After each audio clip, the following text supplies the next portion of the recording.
umutwe w'inyeshyamba wa M23 urwanya ubutegetsi bwa Repubulika ya Demokarasi ya Kongo wumvikanishije ko Joseph Kabila Kabange wahoze ari perezida w'icyo gihugu yageze mu mujyi wa Goma uyu mutwe ugenzura ahagera nyuma y'icyumweru kirenga avuze ko agiye gusubira mu gihugu cye anyuze mu burasirazuba. Amakuru yo gusubira muri Repubulika ya Demokarasi ya Kongo kwa Kabila yatangajwe bwa mbere na radio mpuzamahanga y'Abafaransa RFI kuri uyu wa gatanu mu ijoro, isubiramo amagambo y'abantu babiri bari hafi ya M23 n'ay'umuntu uri hafi ya Kabila, niko BBC yanditse.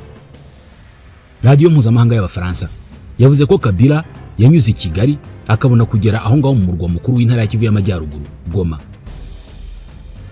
Abajijwe niba ashobora kwemeza ko Joseph Kabila yageze i Goma, umuvugizi wa M23 Bwana Kanyuka Lawrence yabwiye BBC gahuza miryango kuri telefoni ati ntabwo mbona ikibazo na kimwe cyaba gihari.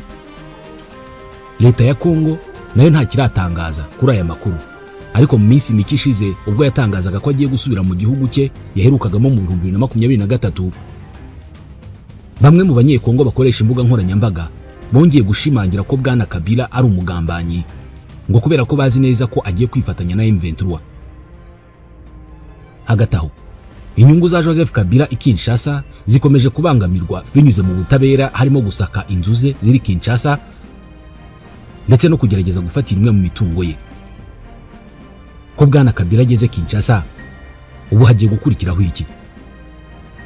Bite by'ibiganiro bimaze ibyumweru bitatu bihuza leta ya Kongo n'umutwe wa M23 i Doha.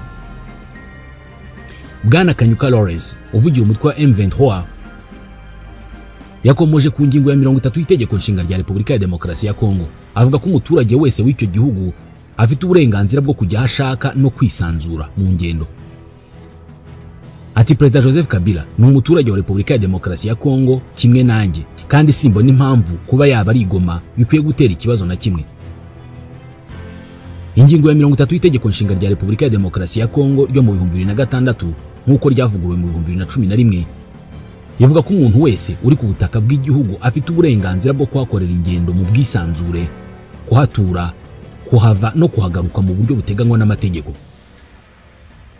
Nta munyekongo n'umwe ushobora kwirukanwa ku butaka bwa Repubulika ya Demokarasi ya Kongo, guhatirwa guhunga no guhatirwa gutura hatari iwe hasanzwe.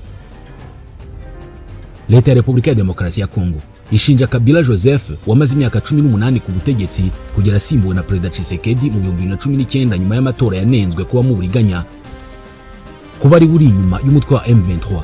Ibyo ngibyo arabihakana. Ku itariki ya 8 y'ukwezi kwa kane, radio mpuzamahanga y'Abafaransa n'ikinyamakuru Jeune Afrique bari batangaje ko Kabila Joseph agiye gusubira mu gihugu cye bidatinze anyuze mu gice cy'uburasirazuba. Ibi binyamakuru bivuga ko yabyemeje mu nyandiko. Radio mpuzamahanga y'Abafaransa na Jeune Afrique byari byasubiyemo inyandiko ye ivuga ko agiye gutaha kubera ko igihugu cyifashe nabi mu rwego rw'umutekano no mu zindi nzego zose z'ubuzima bw'igihugu, kugira ngo afashe gushaka igisubizo.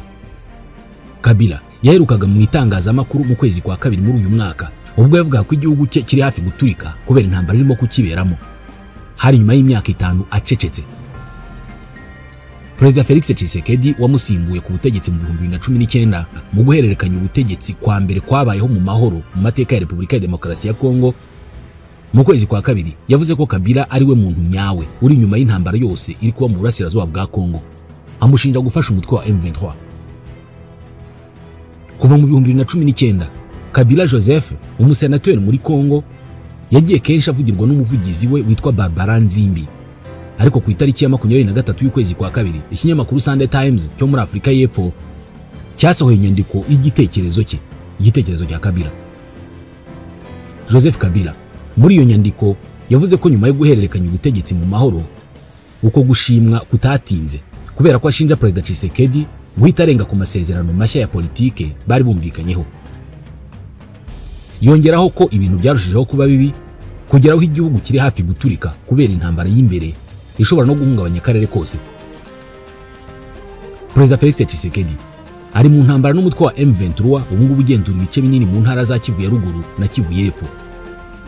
Ashinja Kabila n'u Rwanda kuba inyuma ya M23 kandi yasezeranije kuvugurura nanone igisirikare kugira ngo igihangane n'uyu mutwe. Joseph Kabila yatangaje ko niba aya makimbirane n'imizi yayo bidakemuwe neza umuhate wo kuyarangiza ngo uzabe impfabusa. Kabila avuga ko ikibazo cya Repubulika ya Demokarasi ya Kongo kitarangirira gusa ku mutwe wa M23. Ashinja Perezida Tshisekedi kugerageza kumvikanisha ko ari umutwe w'abanyamahanga udafite impamvu zifite ishingiro urwanira. Kabila Joseph avuga ko impamvu nyamukuru y'iki kibazo ari ubushake bwa leta iriho ubu bwo kwica amasezerano yavuye mu biganiro byahuje abanyekongo Sun City bikageza ku itegeko nshinga ryatowe mu 2006. Ati kugerageza kose kurangiza iki kibazo wirengagije imizi yacyo ntabwo bizageza ku mahoro arambye. Abwira SADC, umuryango w'iterambere ry'ibihugu bya Afrika y'Amajyepfo, yavuze ko kohereza ingabo ku rugamba muri Kongo atari byo gusa bizarangiza iki kibazo. Ati isi irareba niba Afrika y'Epfo ikomeza kohereza ingabo muri Repubulika ya Demokarasi ya Kongo gufasha ubutegetsi bw'igitugu no kurwanya ibyifuzo by'abaturage ba Kongo. Leta ya Kongo ntacyo yasubije ku byatangajwe na Joseph Kabila iki gihe, gusa isanzwe ivuga ko ari uri inyuma ya M23 kandi yagiye imushinja ibikorwa byo kunaniza ubutegetsi bwa Perezida Tshisekedi. Abasesenguzi batandukanye bavuga ko nyuma yo kugera ku butegetsi kwa Tshisekedi ngo yanze gukurikiza amasezerano y'ibanga yabaye imbere y'amatora yagiranye na Kabila y'uburyo bagombaga gusaranganya ubutegetsi ubwo yabumuhaga mu 2019. Ibi byaje kwemezwa na Corneille Nangaa, ubu ngubu ukuriye AFC M23, wahoze ari perezida wa komisiyo y'amatora ya Repubulika ya Demokarasi ya Kongo, wagiranye ibibazo n'ubutegetsi bwa Tshisekedi nyuma yo kuvuga bimwe mu byari muri ayo masezerano. Ibi uruhande rwa Perezida Tshisekedi rwarabihakanye ruvuga ko ari ibinyoma. Mu kwezi kwa kabiri muri uyu mwaka, Perezida Tshisekedi yavuze ko Kabila ari we muntu nyawe uri inyuma y'ibi byose, amushinja gufasha M23. Mu kumusubiza, Kabila ubusanzwe w'umusenateri muri Repubulika ya Demokarasi ya Kongo yabwiye abanyamakuru muri Afrika y'Epfo ati yomba mfatanije na M23 ibintu byari kuba bitandukanye cyane nuko bimeze uyu munsi.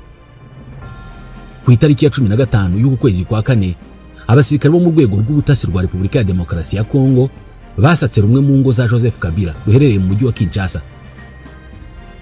Umuvugizi w'umuryango wa Kabila, Adam Shemisi, yasobanuye ko abasirikare bagize muri urwo rugo mu masaha y'igitondo cyo ku itariki ya 15 mu kwezi kwa kane.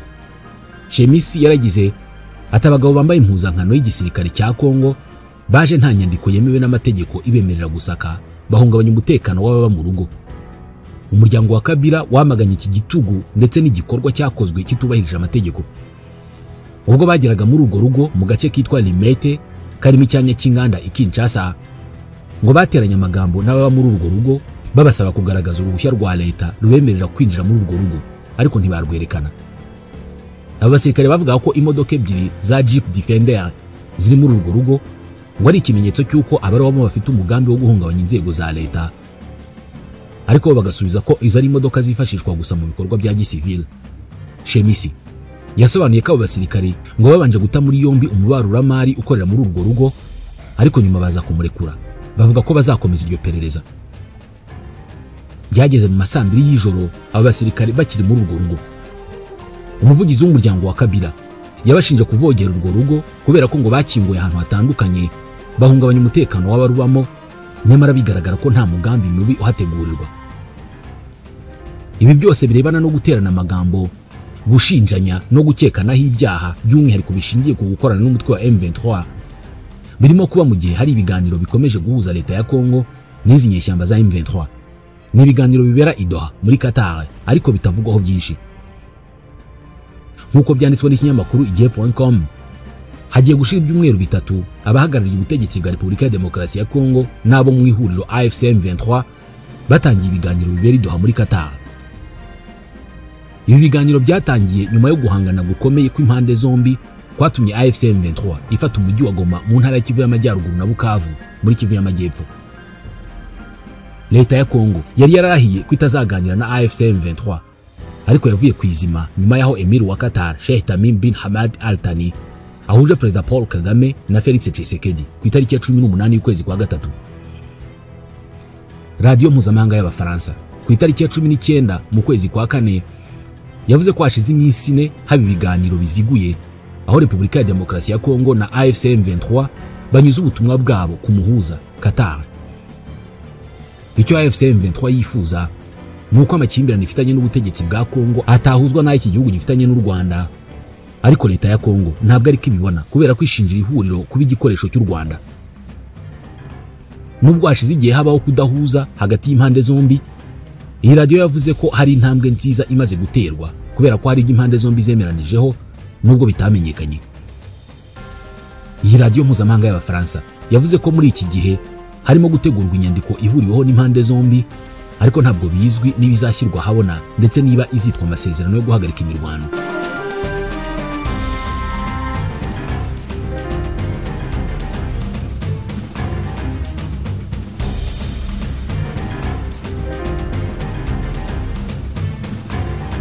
Mu gihe hakomeje ibiganiro ku bizajya muri iyi nyandiko, leta ya Kongo yifuzaga ko hashyirwamo ko impande zombi zisaba indi mitwe yitwaje intwaro kujya muri gahunda yo guhagarika ubushyamirane. Umudiplomate uzi ibijyanye n'ibi biganiro yavuze ko igikomeye cyane ari uburyo bwo gushyira mu bikorwa ingamba zirema icyizere hagati y'impande zishyamiranye. Izi nizo zigaragaza niba buri ruhande rushaka amahoro. Leta ya Kongo yasabye ko mu ngamba zirema icyizere hakwiye kubamo ko AFC M23 iva mu bice yafashe, ariko iri huriro ryagaragaje ko ibyo bidashoboka ko ryava muri ibyo bice byose. Ibi byatumye riva gusa mu mujyi wa Walikare no mu bice bihana imbibi nayo ni mu ntangiriro z'ukwezi kwa kane. AFC M23 nayo yasabaga leta ya Kongo gukuriraho igihano cy'urupfu abayobozi bayo, gufungura abanyamuryango bayo bafungiwe Kinshasa, ingabo z'umuryango wa Afurika y'Amajyepfo ziri muri Kivu y'Amajyaruguru nazo zigataha. Ibirebana no gutaha kw'izi ngabo byo bishobora kuba bigiye gukorwa kubera ko ngubu u Rwanda rwemereye inzira izi ngabo za SADC ziri mu burasirazuba bwa Kongo mu mujyi wa Goma kugira ngo zibone uko zisubira mu bihugu byazo, nyuma yaho gahunda zari zaremanyijwe na M23 yo kunyura ku kibuga cy'indege cya Goma igoranye. Minisitiri w'Ububanyi n'Amahanga w'u Rwanda Olivier Nduhungirehe yemereye ikinyamakuru Igihe ko u Rwanda rwamaze guhabwa ubusabe bw'uko izi ngabo zazahabwa inzira zikanyura mu gihugu cy'u Rwanda zitaha, ndetse ngo u Rwanda rwarabyemeye. Ati yego twabemereye kunyura mu Rwanda.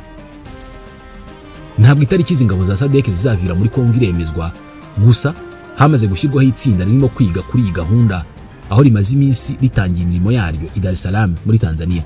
Bivugwa ko ingabo za SADC n'iziva Goma zizinjira mu Rwanda zinyuze ku mupaka wa Rubavu, hanyuma zikava mu gihugu cy'u Rwanda zikomereza muri Tanzania, kimwe mu bihugu bifite ingabo muri Kongo. Ibindi bihugu bifite ingabo muri ubu butumwa na Afurika y'Epfo ifiteyo nyinshi kurusha ibindi bihugu hamwe na Malawi.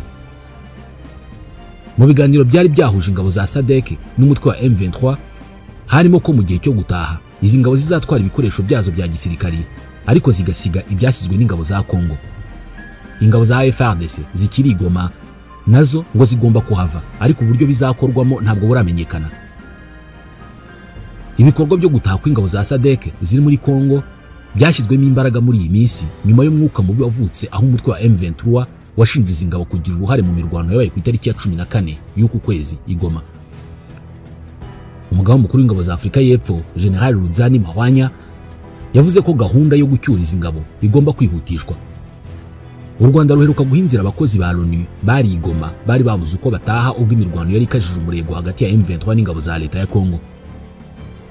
U Rwanda rwanahaye inzira ingabo za SADC zakomerekeye ku rugamba zihanganye na M23 hamwe n'imirambo y'abasirikare bari muri ubwo butumwa.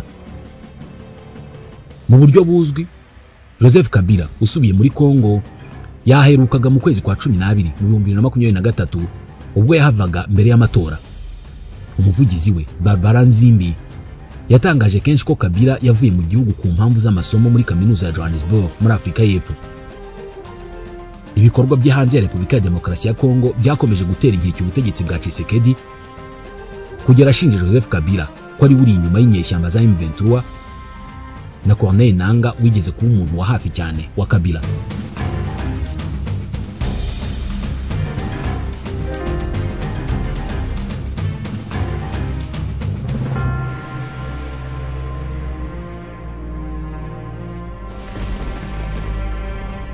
Mu gihe ikibuga cy'indege cyo mu murwa mukuru wa Kivu y'Amajyaruguru Goma kidashobora gukoreshwa, ingabo z'umuryango wa SADC zasabye ubuyobozi bw'u Rwanda uruhushya rwo kunyura ku butaka bwarwo zitaha.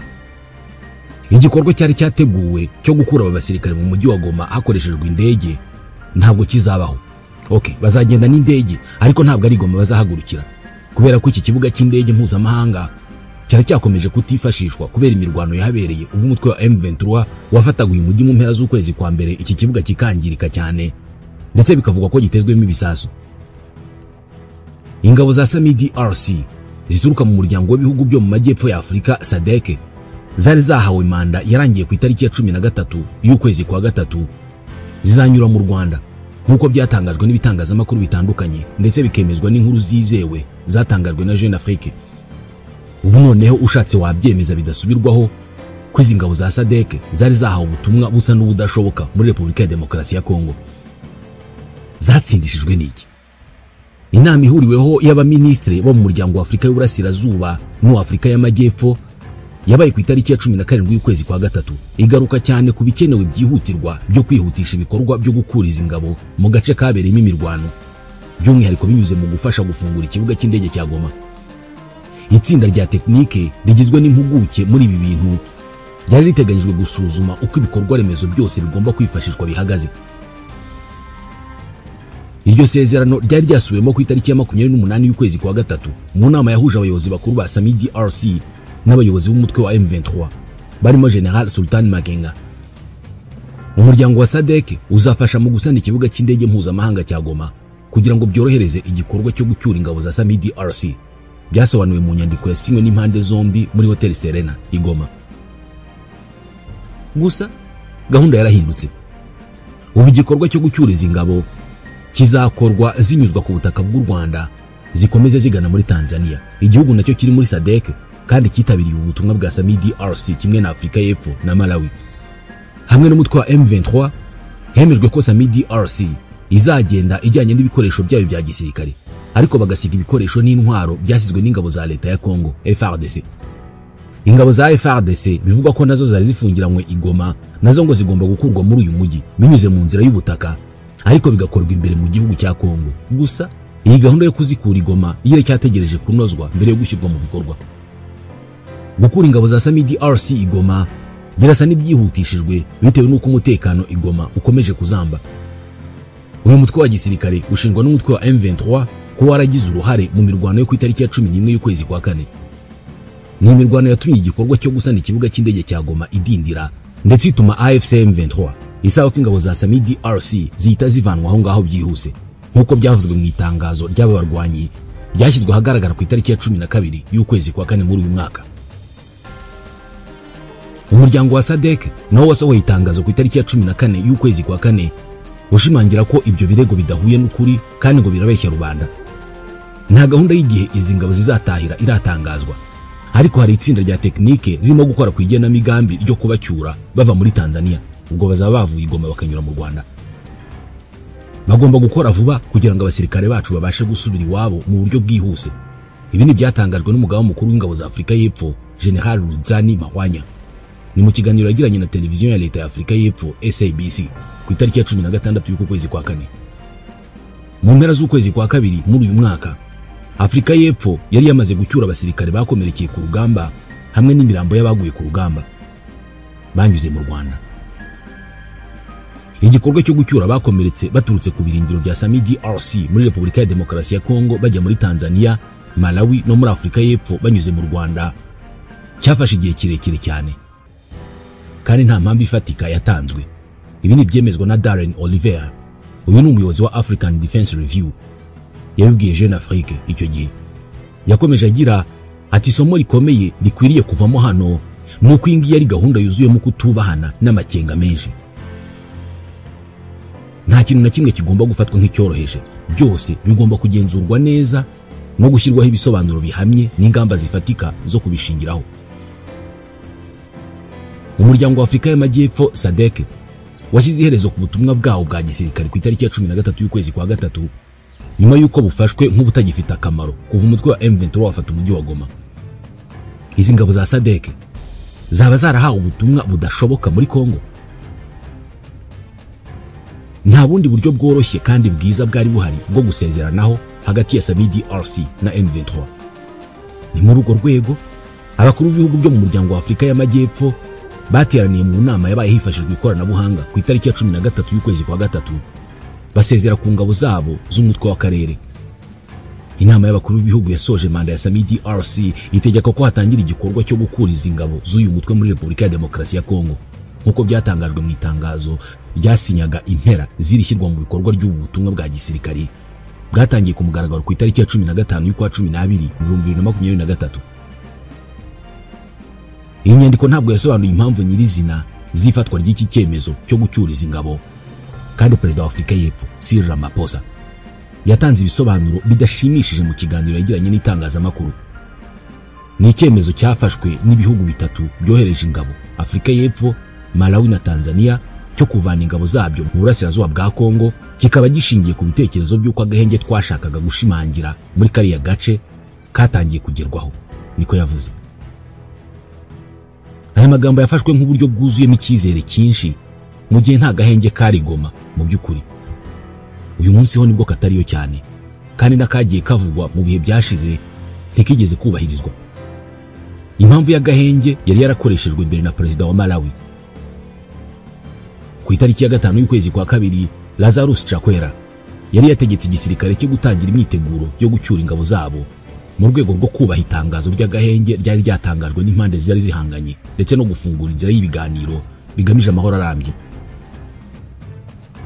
Umunsi wari wabanje, ihuriro rya Alliance Fleuve Congo rihagarariye mu rwego rwa politike abarwanyi ba M23 ryari ryatangaje agahenge ku ruhande rumwe, ni ukuvuga agahenge katumvikanyweho n'abahanganye bombi. Bari biyemeje ko batazagaba igitero ku mujyi wa Bukavu, ariko uyu mujyi waje gufatwa nyuma y'iminsi mike ku itariki ya 16 y'ukwa kabiri. Iyi mvugo y'agahenge irasa nk'ubwihisho ku bihugu bya SADC byari bifite impamvu zihagije zituma bifata icyemezo cyo gucyura ingabo zabyo. SAMIDRC yabaye umutwe udashoboye gukora. Abasirikare bawo bari bafungiranywe mu birindiro bya Sake mu majyaruguru ya Goma, kuva aho umujyi wa Goma wafatiwe n'umutwe wa M23 mu mpera z'ukwezi kwa mbere. Turifuza gusubira mu bihugu byacu, abasirikare bacu barananiwe, ntacyo tugikora hano, nta n'umuntu dusigaye turinda kuva Goma yafatwa, niko byavuzwe n'umusirikare umwe wavuganye n'umunyamakuru wa televiziyo yo muri Afurika y'Epfo ANC. Uko ingabo za SADC muri Kongo hamwe n'ingabo za MONUSCO ziri mu butumwa bwa LONU n'abacanshuro b'amahanga ntabwo byabashije kurinda umujyi wa Goma. Umujyi wa Sake wari urinzwe na SAMIDRC nk'uruzitiro rugomba gutuma Goma idafatwa. Gusa uyu mujyi watembagajwe n'igitero cya M23.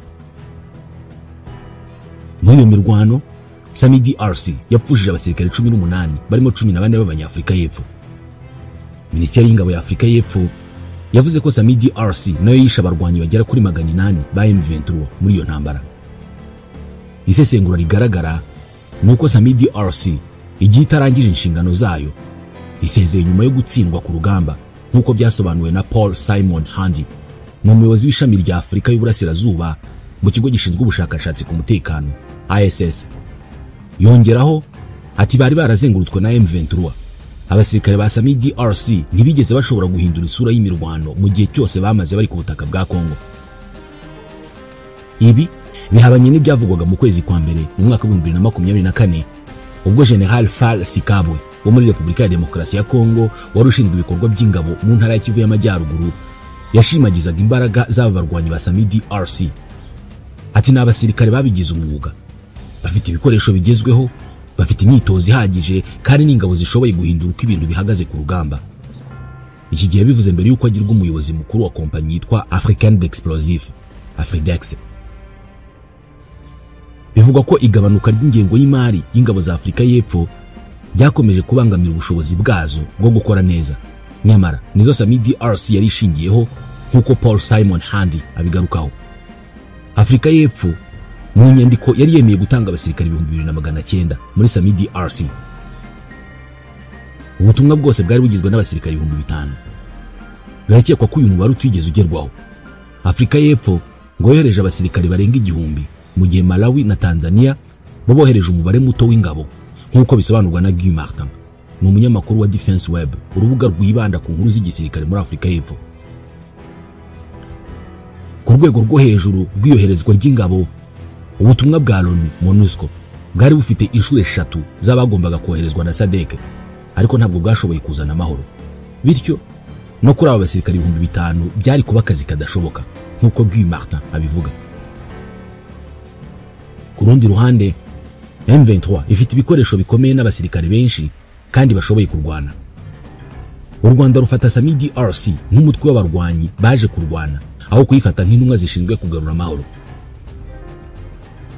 Ubutumwa bwa Sami DRC buyemerera mu buryo bweruye gufasha ingabo za leta ya Repubulika ya Demokarasi ya Kongo no kwinjira mu mirwano igamije gukurikirana no guhashya imitwe yitwaje intwaro itari ya leta. Ibi ni bisobanurwa na Darren Oliver, umuyobozi wa African Defense Review. Inyandiko y'umurongo w'inshingano cyangwa se manda y'izi ngabo iracyanengwa kuba yarateguwe nabi kuva kera, ikaba yarafashwe nk'imwe mu mbogamizi zatumye igikorwa cyawo kidatanga umusaruro. Birashoboka ko itigeze ishyiraho uburyo buhagije bwo guhangana mu ntambara nk'iyo bahuye nayo i Goma, ndetse ikaba itarigeze isobanurirwa neza rubanda rwo muri Afurika y'Epfo. Ikibazo nyamukuru kiri mu rujijo ruri mu bayobozi ba Afurika y'Epfo ubwabo ku bijyanye n'imiterere ya manda ya Sami DRC n'ingaruka zayo. Niko Darren Oliver abigaragaza. No ku rwego rw'akarere ka SADC ntabwo higeze habaho kwitanga cyangwa se guhaguruka kw'ibihugu byose muri Afurika y'Amajyepfo mu muryango SADC. Paul Simon Handi wo mu kigo cy'ubushakashatsi ku mutekano ASS agaragaza kudashyiramo ingufu ku muryango wa SADC wagombaga gusimbura ingabo z'umuryango wa Afurika y'Uburasirazuba zari zavuye muri icyo gikorwa ku itariki ya 8 y'ukwa 12 mu 2023. SADC yari yafashe icyemezo cyo kohereza ingabo zayo ku rugamba ku itariki ya 8 y'ukwa 5 mu 2023, ariko yarategereje kugera ku ya 15 y'ukwa 12 abaribwo yohereza abasirikare bayo ba mbere mu mirimo ya gisirikare nyine muri Kongo. Mu 2012 Tanzania yari yohereje ingabo zidasanzwe Special Force.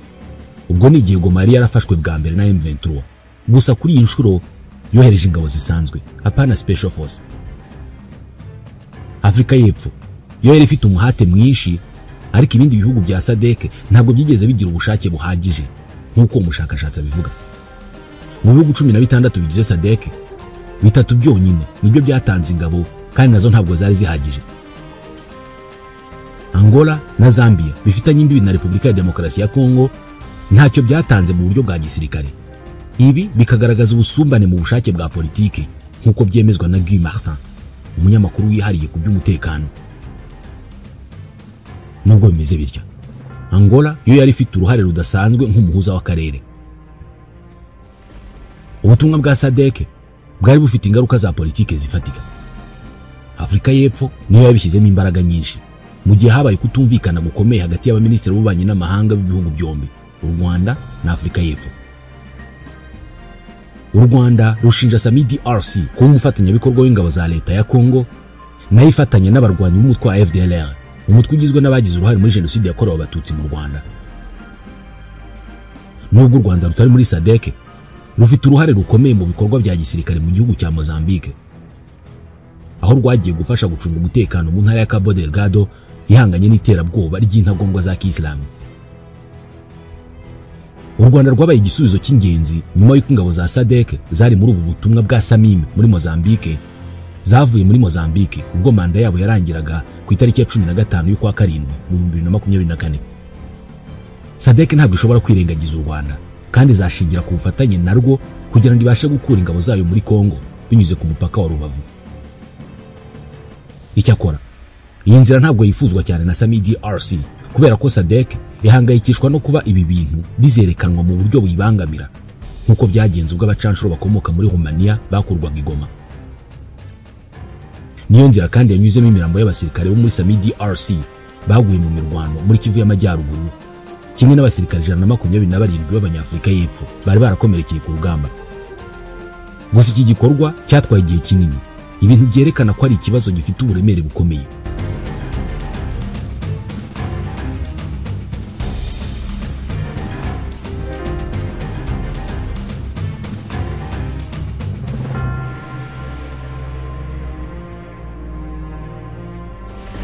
Turi mu miterere y'ibihe birimo icyizere gike, nta kintu na kimwe kigomba gufatwa nkaho cyamaze kwemezwa. Ni Darren Oliver wo mu kigo African Defense Review ubivuga.